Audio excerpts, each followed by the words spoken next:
G7 foreign ministers sought to hammer out a common line on the Israel-Hamas war and signal to Russia that there would be no let-up in their support for Ukraine. The ministers were expected to call in a joint statement for humanitarian pauses in Gaza, while stopping short of urging a ceasefire. U.S. Secretary of State Antony Blinken, arriving in Japan for the talks from his latest whirlwind Middle East tour, called for the G7 to speak in one clear voice on the conflict.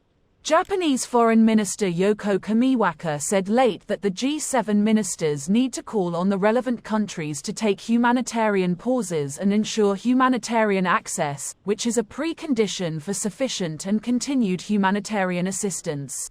A diplomatic source said after a working dinner the same day focusing on Gaza that there was great unity that in view of the humanitarian emergency in Gaza, humanitarian care for the Palestinian civilian population needs to be urgently expanded.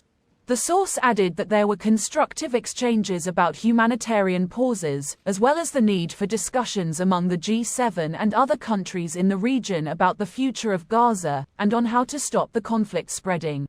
Japanese Prime Minister Fumio Kishida said that G7 unity was needed more than ever, not only in Gaza, but also the challenges in the Indo-Pacific region and the situation in Ukraine.